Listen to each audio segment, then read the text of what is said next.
Welcome to the Young Conversations podcast hosted by yours truly, Dr. Allison. If you're all about comfort zones and sticking to the status quo, this is not your show. Each episode features global CXOs, founders, and fearless industry innovators sharing untold stories of challenging norms, breaking barriers, and redefining success and leadership while transforming lives, businesses, and entire industries along the way. These exceptional quote-unquote human beings share in a candid, unfiltered conversation of how adversity became an advantage, how doubt fueled drive, and how the unconventional path led to an unshakable sense of purpose. One unique part of every episode is my brainchild experience of the UNword effect, where guests choose 3 words beginning with un that hold deep personal, professional, and leadership significance. These words aren't just a creative twist, they offer a lens into the evolution of a leader. Hey there, thanks for joining us on the Young Conversations podcast. I'm Dr. Allison, and I'm excited to share what's coming up today. So what happens when women recognize their influence and stand tall with confidence? Today, we are joined by Julie Castro-Abrams, founder of How Women Invest. We are celebrating how moments like turning 50 can be a transformative reset by uplifting women to break free from what society expects and navigate forward by unlocking new possibilities. We confront the venture capital inequities, particularly for women of color, and why that's more than unjust. It's a loss of untapped innovation. Julie unpacks how her firm is shifting the dynamic and why aligning your investments with your values makes all the difference. Our conversation goes beyond money. Julie shares how women in venture capital are changing the game by supporting diverse voices and making smarter, more thoughtful investments. So if you're ready to hear honest, motivating insights about leadership, funding, and embracing your power, this episode's for you. Let's get into it. Julie, again, thank you so much for being part of our podcast today. I'm so happy to be here. So as I start all my podcasts as a way for our viewers and listeners to kind of get to know you, I've asked you to kind of talk to us a bit about your process of how you came up with your words that begin with un. What those words individually, if you don't mind, what they are, and to kind of tell us a little bit about how you came up with that word and what that word actually means to you personally throughout your business. And you provided 2 for me, but who knows what else may pop up during this podcast. Well, it's so fun. I love your frame because it forces you to sort of get outside the usual box and the usual story. And those are moments of discovery for yourself when you can do that, right? Yeah. So the first one is unabashed. And we actually have I have a network of 25,000 top corporate women leaders. Well, nonprofit corporate, just women leaders. And one of the things we did is we created a credo where we ask people to do the opposite of what the culture says in certain that has been bad for women, right? Like the mean girl behavior. And we ask people to be fierce advocates for each other. So one of the credo, we have only 4, and they're all sort of countercultural. And one is to ask you to be unabashedly visible. And the culture tells us to play small. And women are not seen. We're erased from history, etc. And one of the things that happens with even the most powerful women is they have they really have this whole like, I'm the behind the scenes person. I don't need to, I don't need the stage. And one of the things that I really have been working on for myself, because this is my story just as much as anybody else's, Yes. is really helping people and myself thinking about like, if I'm unabashedly visible, which is what we ask people to be, if I take up space, if I'm unabashed in my power and my influence and my values and my goals, and what I'm trying to bring to the world, the impact I want to see, and I really own that unabashed, then it really, a lot of other stuff sort of falls to the wayside. And so everyone listening, I just want you to think, I know everybody's read Brene Brown's books on shame and stuff. But what about the opposite of shame? What if you were unabashedly powerful and visible and confident about who you are in the world? And listen, I'm over 50, and something happens when you turn 50. I remember just the giggling when I was going to turn 50 because I was like, oh, like I don't care what other people think about me anymore. I get to be fierce and unabashed about who I am. And I don't, it's a developmental life stage. It actually also, if you kind of look at it, it kind of goes back to some hormones, and it even has to do with estrogen, but which makes you want to comply and care for everybody, which is a good thing too. But there's something so freeing about that life stage. And I want everybody listening to know, like, you know, my daughter's watching you. She's taking her cues about whether or not she gets to be a leader and take up space by seeing other women.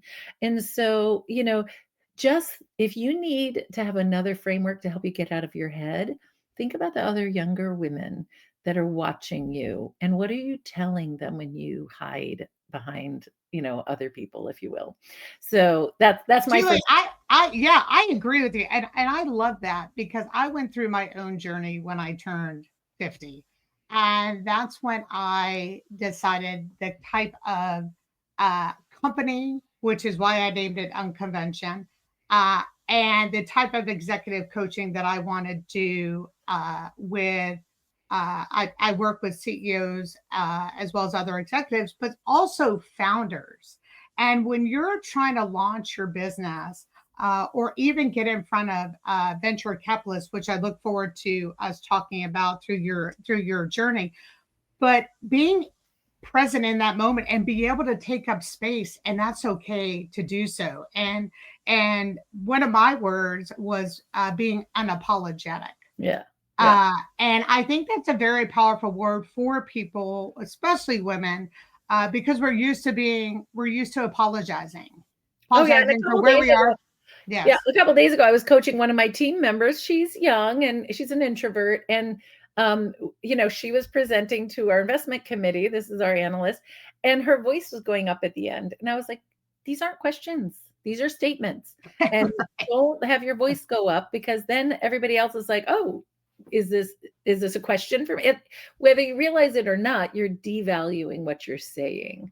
And so often what I'm coaching younger women on is, how do you lower the register of your voice and speak with authority, not in a way that's abrasive, but I think a lot of women, they kind of do this thing, and apologize for themselves all day long. And I grew up like that. I grew up in the Midwest. I said sorry constantly. Yes. And I think we got to be unabashed about who we are and stand in our power. The other word, and I hope everybody who's listening does this for yourself. What's your unword? But the other one is unstoppable. And this is what I want you to know. Women have 52% of the wealth. We have the largest number, more education than men.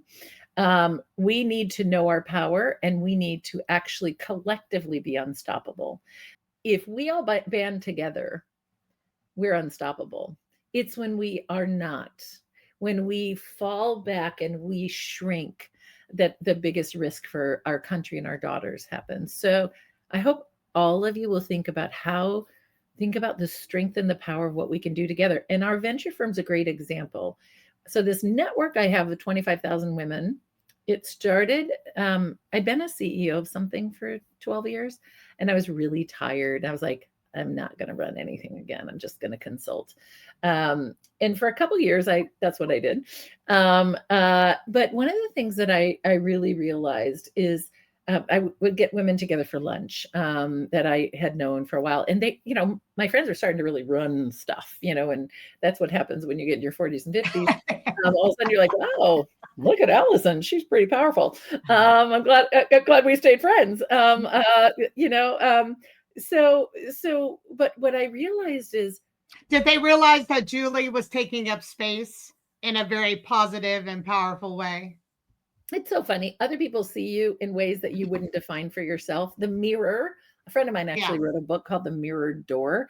But the mirror that other people hold up for you, and especially other women, will hold up for you is really fascinating because I'm constantly like, really? I didn't think I was that, you know? Yeah. But we got women together. They were so hungry to be together and do Mhm. things together to have an impact. And I realized through some research, it's actually a developmental life stage in your mid 40s and beyond. Doing things with other women and having an impact is literally what you need to be happy. So it's really important that you understand that and you seek out peer relationships at that life stage, but you also need to, you can't just vacation. We've got to actually do things together and have an impact. And then you're going to feel like, oh, this is elevating and enhancing my sense of self and power and being unstoppable. And because I'd run a type of a bank and did micro loans and microfinance for women entrepreneurs, I had it in my mind to do a venture firm for a long time. So in 2020, I kicked off and raised a $10 million fund, which is small in venture land, but actually reasonably big for women run funds. Absolutely, it is. Yeah. And oh my God, we in like 2 months, 221 women came forward and invested. They were so hungry to be part of something bigger than themselves. Then we did a second fund, and now we're raising our third fund. And our third fund's $100 million. Now, talk about unstoppable.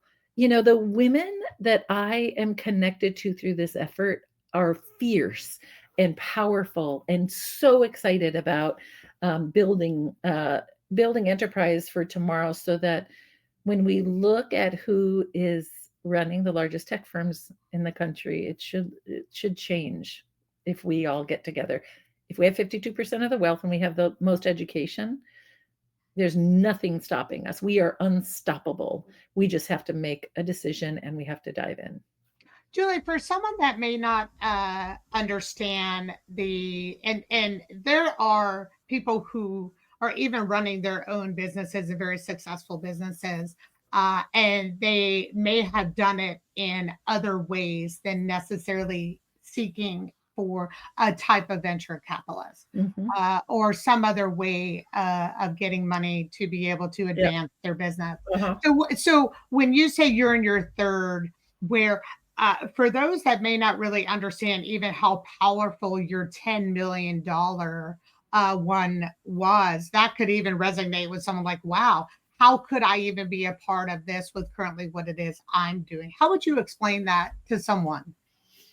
Okay, so the vast majority of the companies in the United States are small. They're even micro businesses, which is really like 6 people or under. That's the vast majority of the backbone of the United States, and most of those companies, they're building a company and they'll have it for 20 or 30 years. And I Um, think, Julie, just to I don't mean to interrupt you, but even that would be very surprising because what we probably see on social media and other avenues of where we see wealth happening, yeah. uh, it probably gives people a very distorted perception of Oh yeah, maybe what's going because on. Amazon is the only game in town. Right. So I really Yeah, appreciate you bringing that. So please yeah, yeah, continue. I yeah. just wanted to make that connection. So I've spent my whole career working with small business owners and helping them grow and finance them. Um, those companies that are great for the founder and a couple employees, but they're not like technologically enabled and they're not going to be humongous institutions. Most of those companies, you know, I, I would say to someone like, if you want to start a hair salon, start cutting hair out of your house first, build some client base, then get, before, and then rent a chair from someone and then get your own space. Like, how do you sort of build reasonable in a reasonable pace? And micro loans, or most people are using credit cards, which is not, honestly, it's not the end of the world. It's not great because if you don't pay it off right away, you're paying outrageous interest. So Absolutely. there's a whole industry in the bank. Your banker, if you go to any banks, they can generally tell you who the small business lenders are in the community if they can't give you a loan. So most people, that's plenty. And I have friends who are running really big companies and they were like, I never wanted investors. I like one person in particular, she's running a huge, one of the largest women-owned businesses in the country, and she mortgaged her home to get that company going. So there's a lot of different ways to fund a company to grow, but not everybody wants to run a company that's got 1,000 employees. That's a lot of work. It's a whole different thing. You're not really touching the customers, and there are trade-offs when you get that big. Okay. Yep. There's a certain type of a company that needs a lot of an infusion of money to really grow quickly. And usually we're thinking about companies where either they are like a software solution. They might have built a little prototype, but if they can get this in front of all the people they need to get it in front of, which they need a lot of, maybe needed a lot of money to get in front of them or build out more technological tools. Some of those companies will actually look for venture funding, which is an investor. Now, it sounds great. Oh, someone will give me $1 million. Well, they own your company. And there's a book called The Founder's Dilemma. It's well worth reading if you ever think about getting venture funding, because you can get fired from your own company by your investors. So you need to know you are bringing people on as investors. They might take a board seat, like they really are your partners, and they can be the best fuel for you. It can also be problematic for you. So I think it's really important to understand venture capital as a founder is not always the right route. But if it is, this is what we know. We know that of all the venture capital funding that is fueling the highest growth companies, I think if almost all the companies about today, Airbnb, Google, Amazon, all of them got venture funding to get going and get big. And they got multiple rounds of venture funding. They might have gotten, 10 different rounds of funding. Sometimes you hear these outrageous amounts of money, right, in the news. But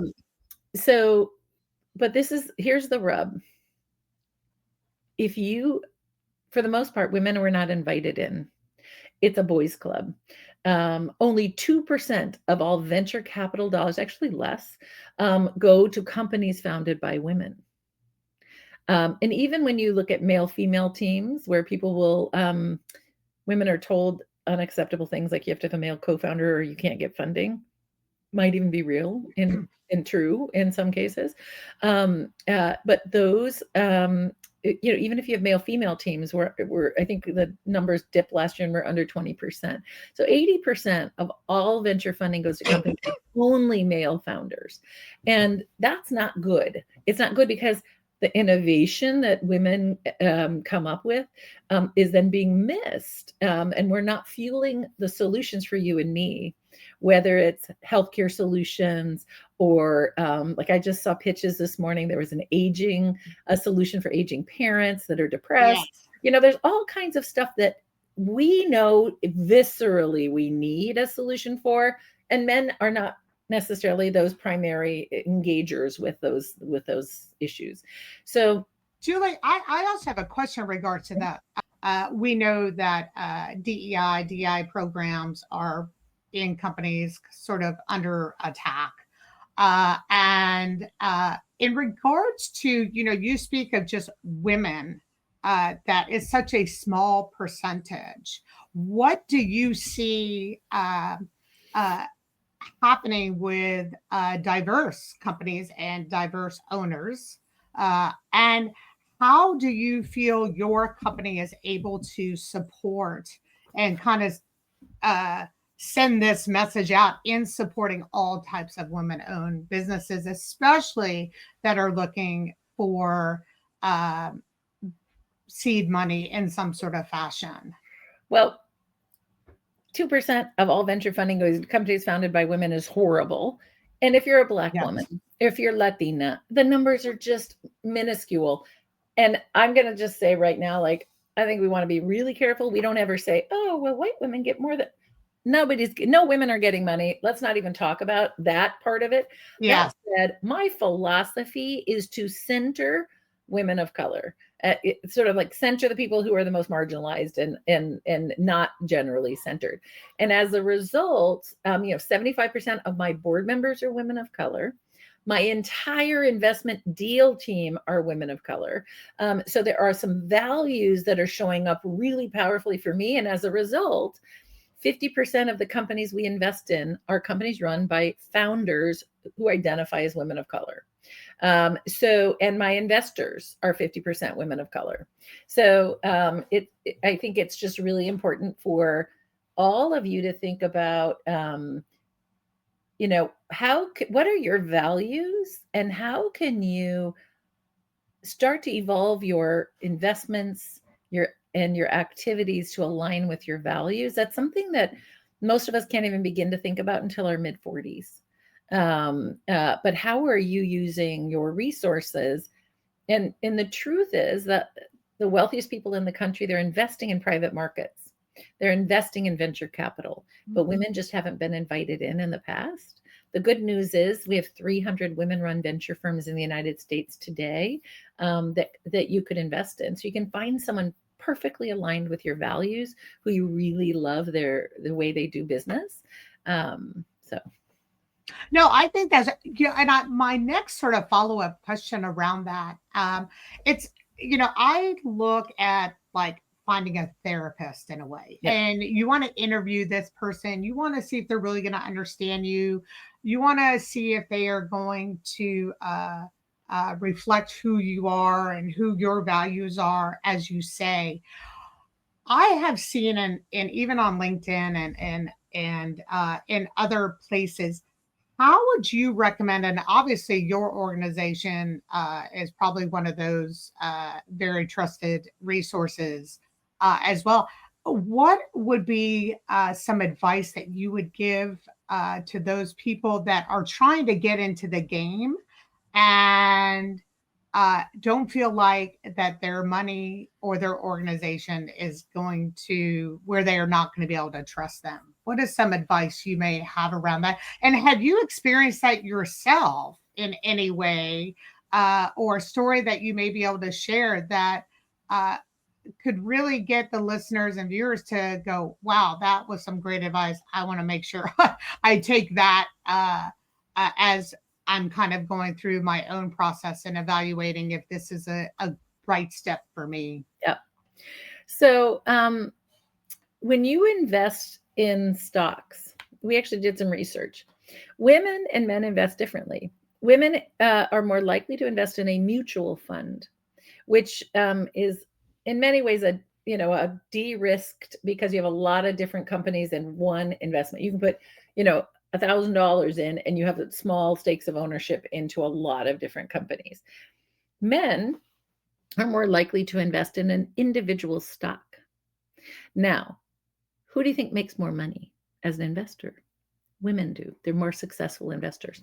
The men pay bigger fees because they're trading. They're trying to anticipate the market. They think that they've got some intelligence or something. It's kind of like gambling, truthfully. A lot of people get into trouble when they start to do that. So if women are risk aware and more successful, and that is, somebody was saying, oh, women are risk averse.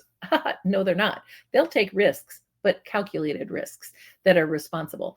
So if you think about that as sort of investing behavior of women, and if you think about like your own process, like if you're going to invest in a mutual fund, well, you kind of sometimes, if you're mature as an investor, you're like, oh, this is an investment. It's a mutual fund that's focused on ESG, like NIA Capital Management.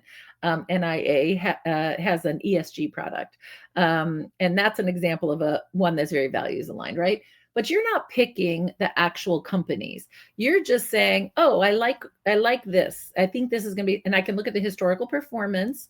And so you believe in the philosophy and you can track the performance. Okay. So if that's how you think about women's investing behavior, think about this in private investing. A lot of us might have actually, and I think a lot of the entry point for a lot of people is a friend starts a company and says, will you put $10,000 in my company? Okay. And then when you say yes, you are an angel investor. You are picking, you're deciding you're going to invest in this company. They give you a document to sign that's usually a convertible note that in concept means it's kind of like a loan with interest, and then it turns into equity when the company gets bigger. Most of the time, there isn't really a moment when you can get your cash out, to be honest. You think that there will be, but that's not how that always works. The loan will generally convert into some kind of equitable owner, like you own some of the company. But this is the thing, that's not diversified. That's like picking individual stocks, but even worse because it's your friend.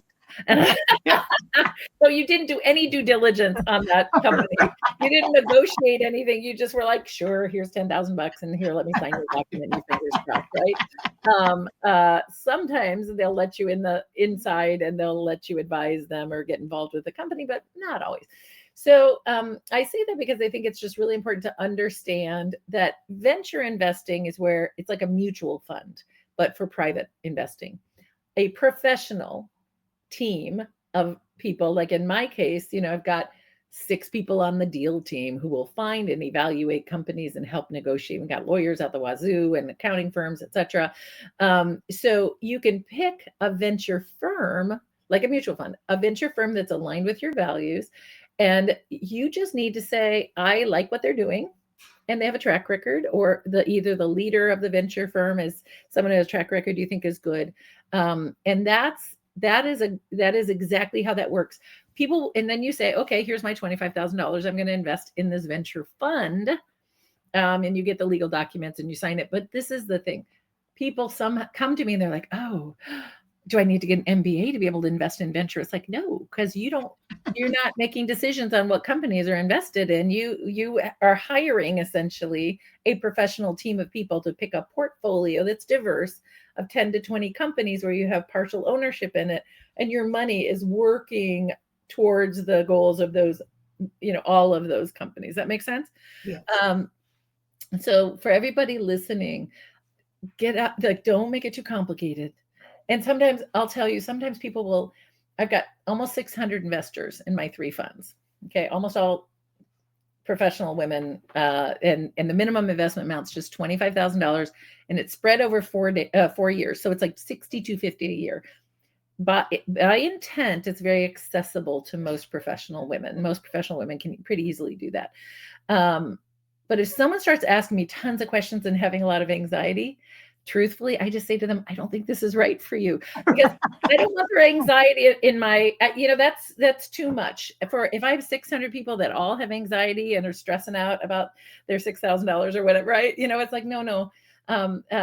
You either hand it over, trust the person, and understand they're going to, there's nothing, you can't take your money out in a venture fund. You make a commitment, and it's a life, and you might get some money back in the meantime.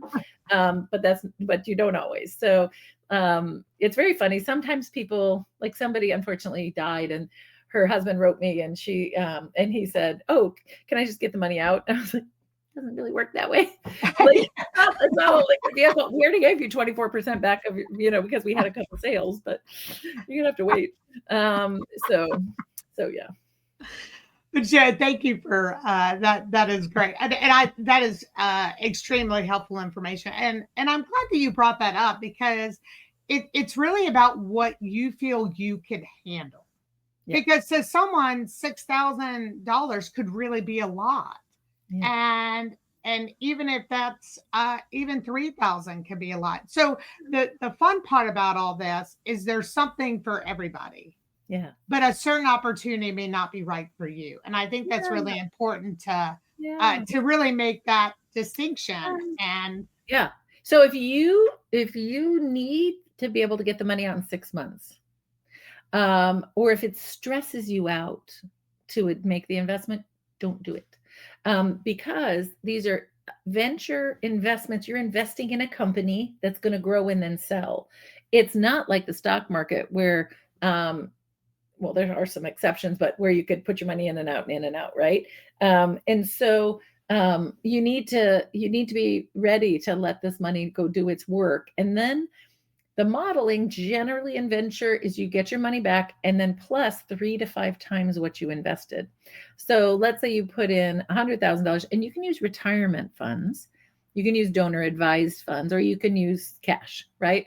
let's say you put in $100,000, $25,000 a year for 4 years.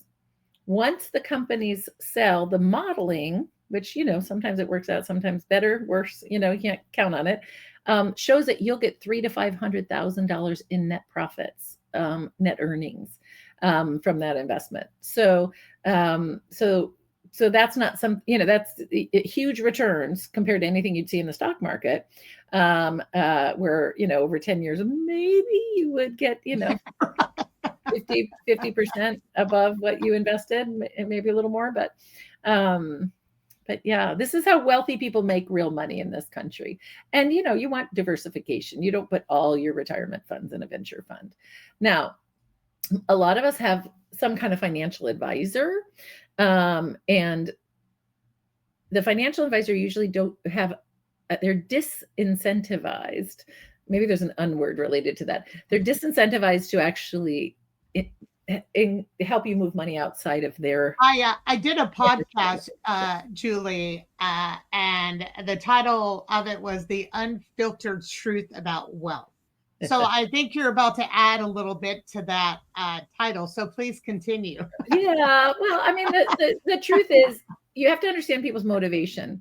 Is your financial advisor compensated, or do they win based on their assets under management? If you take out your $100,000, that's $100,000 less they get to tell their boss that they have invested. And they don't make earnings on the money that you take out of their direct management. So, you just need to know what people's incentives are, and you need to do what's right for you. If someone is talking down to you, if they are fearful about venture, I would first ask them, do you invest in venture? And if they've never invested in venture, that's telling you something. Because I spoke at a Morgan Stanley event, and they were recommending for this sort of high net worth person, it was a big group of people that all met some threshold. They were recommending 22% of their investments be in what we call private or alternative investments, not stock market. So really wealthy people have this as a huge portion of their investment portfolio. So that said, if $3,000 is a lot for you, but you want to get involved in this space, there's actually some wonderful crowdfunding tools out there. There's too many for me to tell you which ones, but there's some of them where the company, the institution, the crowdfunding owner, whatever, organizer, they will actually evaluate the companies thoroughly, and they will put some money in too. That's actually a really good sign, as opposed to one where, I have a cousin, and she was just trying to survive. She came up with a butter company, and she was selling it at the farmers markets. And I sent her $200 on a crowdfunding site, knowing I was never getting my money back. And I didn't even get her promise of butter being sent to me or a butter named after me. It was hysterical. You waved that goodbye. Well, of course, you're like, here, I love you. Go try this new thing. If you expect to get the money back, you better make sure you've done some diligence on who's managing this, who's really evaluating and making sure. And so, but some of those crowdfunding sources, sites are actually, they're very serious, and some of the minimums are kind of relatively high. So I want to spend a little bit of time, because you are an industry leader in this space, and you and I had a previous conversation before the podcast, and I really would love us to go into how women lead and your leadership. You're a very unconventional person. Yes. And I think that is also demonstrated in your unconventional leadership, and also with how I think I wanted to touch back on of how you started how women lead, and I'm sure you probably attract a lot of other unconventional leaders as well. I wanted to give you some time. One, I wanted to talk about you yourself as an industry leader and how you really got into this space, because I thought that was a really interesting story, and especially with how you came from social work into this space.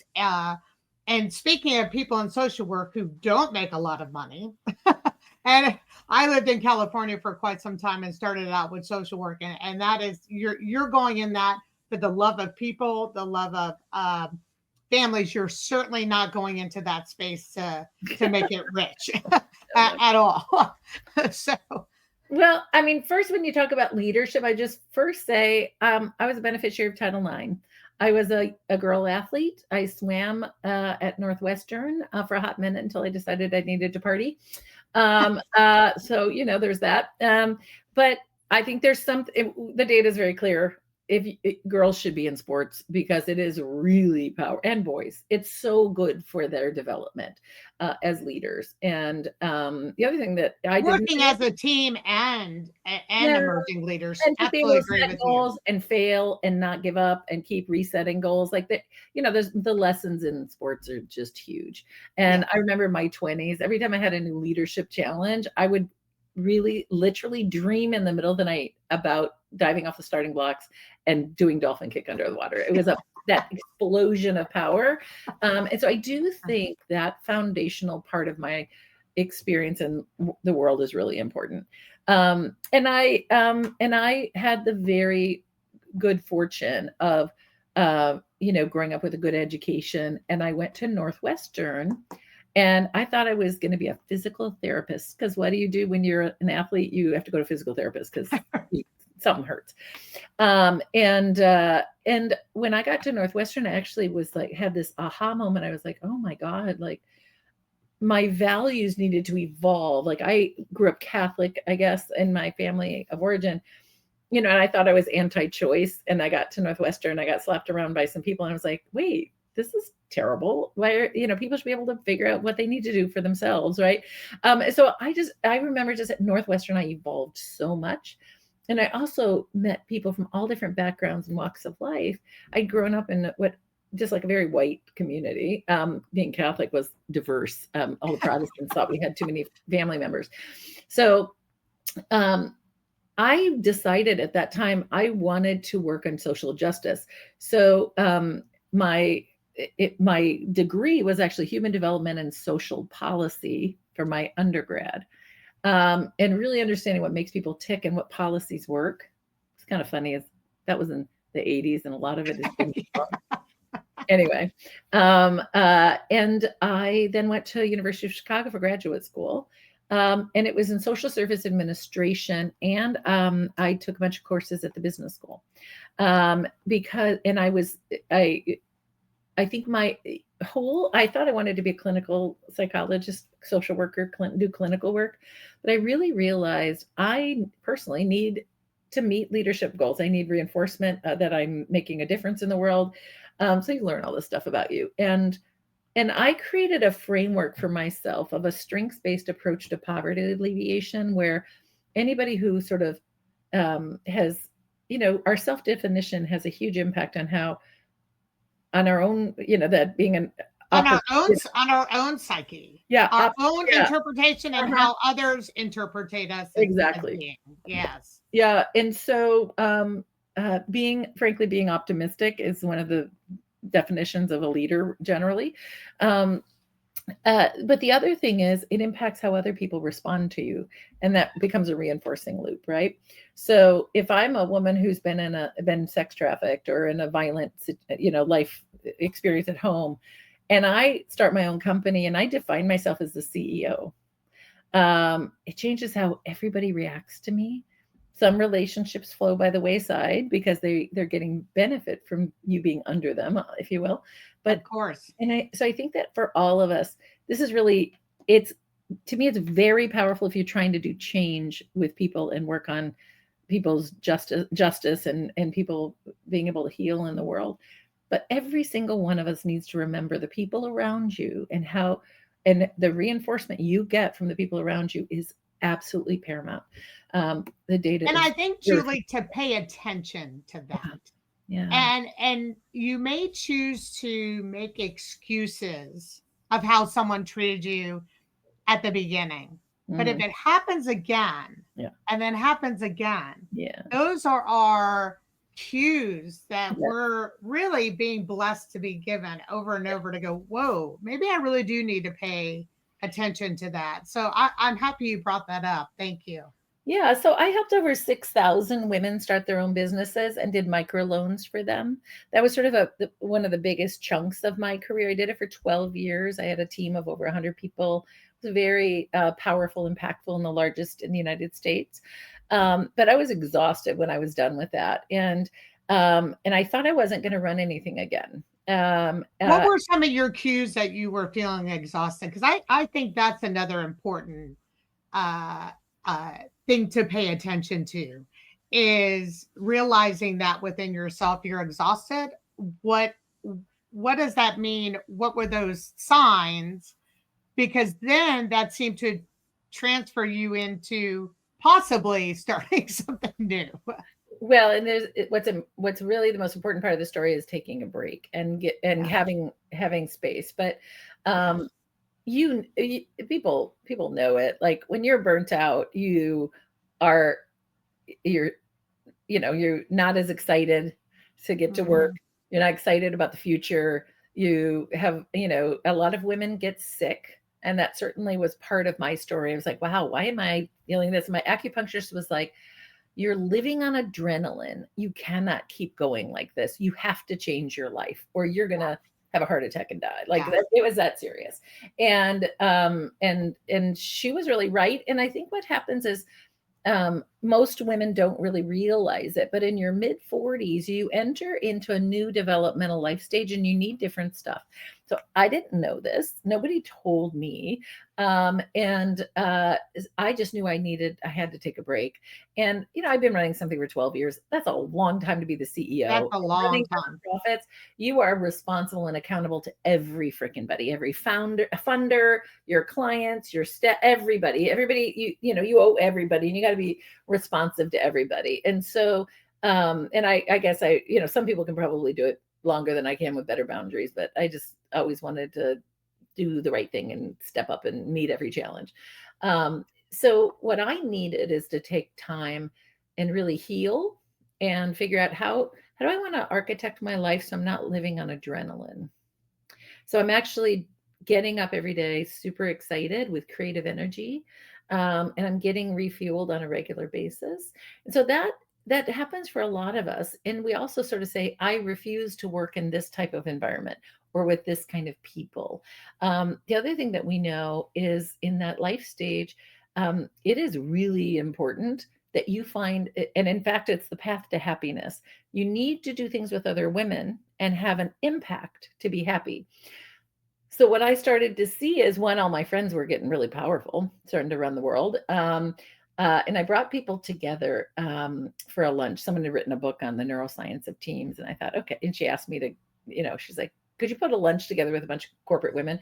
I was like, sure. And everybody came. I had to get bigger and bigger rooms. I had 60 people. I thought it was going to be like 10 people would say yes if I was lucky. And people wouldn't let the woman speak because they were so excited to be with each other. And this was at the beginning of LinkedIn. Someone put a LinkedIn group together, and then people were like, do that again. I'll bring 5 friends. And so I would buy out a bar. And after a while, it was like, I'm not paying for your drinks anymore. You pay $50, I'll share in the load. And then it became a thing, right? It started to become a thing. And we, you have to have an impact, and I'm too intense. I can't just have fun very long. After a while, it's like, we got to have an impact. So, that's when we started, like, how do we get women on boards? Let's pass a law in California. And the truth be told, NAWBO crafted that legislation with Senator Hannah Beth Jackson. We were brought in to get corporate women signing letters, which, the governor said he was going to look at the stack, and he looked at our stack, and we had more letters than the people against. And that's why it passed. But I'm not going to take ownership over something other people started. But we did have the power base of corporate women, and we had a bunch of people testify, and we were a big part of both passing the law and also helping sustain it. We had a legislative challenge, and we brought a law firm together to help us with the amicus brief, and we won last year. Yeah, that's awesome. That is so cool. That is so cool. And so what I do now is I come together. How fun is this? Think about this. Imagine this being your life. I get to hang out with cool people like Allison. And I'm like, there's a problem in the world on reproductive justice. Let's figure out what we're going to do about it. Okay, what we can do is we can help these leaders with money. We can give them leadership support. We can give them a space to reflect and look at their sustainability. We can get them an executive coach. So that's an example of like a program that we offered. Or in the last year, you know, Black women are feeling really freaking vulnerable right now with everything going on. They're also, the women I know, a lot of them are pissed because they're like, As 92 they should be. yeah, 92% of us voted for Kamala, and look what you guys did. I think a lot of them are like, yeah, I'm going to sit back and watch this disaster because, you know, it's unacceptable. But neither here nor there. We did a fellows course just for Black women social impact leaders, so they would have a safe space to in one of the most challenging environments you could ever have as a leader. And so, to me, being able to find solutions and make change and bring resources to women doing great work in the world, and to helping women individually find their voice and their power and their friends is so wonderful. I feel like I'm living my very, very best possible life. If you asked me to architect the perfect life, I have it, to be honest. And that's amazing, because I think that there's women out there who feel they can't have that, Yeah. or they don't feel that they're worthy of that. Yeah. And I am so happy that you mentioned this in this podcast, because that's part of my impactful work. Because there was a time early on, not only in my career but growing up, where I did feel those unworthy times, and I think that's really important to bring up, that our past doesn't define us. Well, not only that, but Allison, you and I are outliers. We are not average. And that is painful. You are getting messages that you're not. My daughter said to me, she's like, Mommy, she was 11. She's like, you're not like the other mothers. And I'm like, I know. And you can feel shame about that, right? But the truth is, you don't become a Dr. Allison Schmidt by being normal and average. You are the bright light lifting all of us up because you are different. You are bringing a different voice, unconventional voice. Yes, that's forward, why right? company, we are the of everything. Yeah. So yes. So for anybody listening who feels like you're outside the norm, hang in there, because by the time you're our age, well, you're younger than I am, but by the time you're, older, you're like, oh my God, this worked. Like, it takes a while because it's painful to be different. And women get slapped around a lot for being different. But the truth is, it's where change comes from, because we can't keep going with this silliness that's happening. We have got to change things. Yes, and I'm happy you said that, and I think your organization, and I think you are amazing, because we do need more platforms out there that are screaming and yelling, saying, hey, it is okay to be different. Yeah. And there is support out there for you. And you're right, it does get better. And it does get better as you do get older, and you become so much more aware of things that you never thought you would be ever aware of. So that for you to mention 40s and 50s and beyond, and being able to stop for a moment in those areas and be able to reflect, it is quite a powerful moment. When you have to do it, because in your 20s and 30s and even early 40s, you're climbing a ladder. You're at work, but also in your life, you're like, okay, I'm going to buy my first house, or find my life partner, or have a kid, or whatever. You're sort of on many fronts, you're sort of looking forward to the next thing, right? Right. And when in your 40s and 50s, what are you looking forward to? You got to change how you're not necessarily having the same type of life moments, right? You can wait for someone else to have a baby and be a grandma, but there's other things that you can put into place that you have to. But the other thing is, for me, I wanted to have a family. And I was around and dated men who are running the world now. And I was like, wait, they're threatened by me. I have to shrink and play small. My career won't be front and center. And that's a very vulnerable position to be in if I'm not making money and I take a break. Yes. And I was like, I can't do that. And so I made a choice in my life partner and how we designed our lives. I married a Mexican immigrant with a 10th grade education, who is 35 years ago, who is the sweetest, most grounding person you can meet, who has given me a space to come and rest and feel seen and whole and then go fly. And I have a place to go back to. And for me, the other thing about this is like, we always have in the back of our mind, it's been 35 years, but we're like, we can always just go move to Mexico. We can just go we can live off of what we have in Mexico for a long time. Yes. So, there's always, I feel like I have a switch where it's like, I can get out of here if I need to, which is also pretty freeing, right? Yeah. And I think knowing yourself, I mean, Allison, I literally say to my husband, you have to tell me I'm enough. You love me and that I'm beautiful every single day.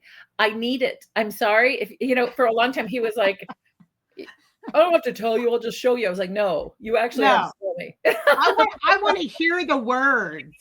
Yes, I need my days. And so being able to, there's nothing wrong with that. Being able to know what you need and ask for it from your life partner and find somebody whose core center can do that for you, at least for me, has been extremely important. And our kids are freaking rock stars. They're kind and responsible, just beautiful humans. So anyway. I appreciate you sharing that because my wife has always been in corporate America, and I have always been for most of my life has been a founder and an entrepreneur. So I needed someone definitely to understand. Yeah. Well, and her steady work and income and stuff allows you to do this, right. And boy, is it fun for her to have a partner who's so joyful and interesting. So find that person who's a great compliment, I think, right? Yeah, I agree with you. I think that's awesome. Well, you and I have a lot in common. Well, we do have a lot in common. You and I definitely learned how to be leaders by jumping off of that starting block and doing the dolphin kick. So we knew we were going to make sure that no one was going to put us down, and we were going to go out with a huge explosion. So, and that's why when you first brought that analogy as both competitive swimmers, I knew I already loved you from the start from that point. I wanted to give you a moment. We're getting close to time. I always like to give my speakers just an opportunity. If there's something they feel they left out, something they wanted to ask me, or I just want to be able to give you the floor before we wrap anything up. If there was something in your mind, we're like, oh, I want to make sure I this is really important to bring up. Yeah, here are a couple things. I work with and support the most powerful women in the world, people who are on the boards of massive corporations. And every one of them feels moments of not being enough. So I'll bring women on, we'll go on a week-long trip together. And the most powerful women are like, oh, I haven't done as much as these women to help, with anti-poverty strategy, whatever it is, right? Everybody has something in their mind about not enoughness. And so just, I said to my kids when they were going to middle school, it's like, you know what? People aren't really thinking about you that much. They're mostly thinking about themselves. And so it's probably still that even though we think we have I know. We real estate in their brains. I know. People really aren't evaluating you that much. So you know what? Be your whole self. And you know what?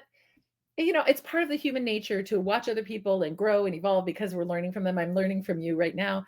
But you're enough. Every one of you. And everybody around you looks at you and thinks, oh, look at this great gifts that this person has to offer. And if you let other people hold up a mirror to you and say, like, here are the beautiful, brilliant things about you. And if you listen, it's very hard. We got a lot of voices telling us, not to listen. But if you listen, and someone told me once to write it down. I think she called it glimmers. Oh, that's cool. And so whatever you need to do for you, but you've got to start listening to that, because living in this not enoughness is crushing your creativity and your potential. And boy, today we need you at your full potential. I think the only other thing I'd like to say is, um, women need other women to tap them on the shoulder and say, I think you can do this thing. Here's what I see Absolutely. in you. So commit to doing that for 5 other women every month. I don't know, making this up. But commit to saying to other women, "Hey, you thought about going on a corporate board? You'd be great." Or, "Oh, your voice is really powerful. Have you ever thought about writing articles?" Um, uh, you know, the you never know, the gift of that moment when you say that to someone could literally transform her life. And I think that's all we want, is to have an impact on other people. That's the greatest gift in the world, is you look back on your life and you're like, look at all those people whose lives I helped. That is not hard for you to do, is to just tap 5 women on the shoulder every month and just say, hey, you should run for public office, something, because women need to hear it a bunch of times before they'll leap into something new. And that's a whole other session, but there's reasons for that. But that's what I Well, wish for you. Believe in yourself and hold up the mirror for other women. I look forward to possibly doing a part two Love. podcast with you. Julie, thank you so much again for your time. I really appreciate it. Wonderful to be with you today. Thank you. Thanks for streaming the Young Conversations podcast, the space where unconventional excellence takes center stage and spotlights global visionaries who don't just follow the rules, they reinvent them. This isn't just a podcast, it's a movement. If you felt the onward effect, don't just scroll, unleash your support. Unsubscribe from silence.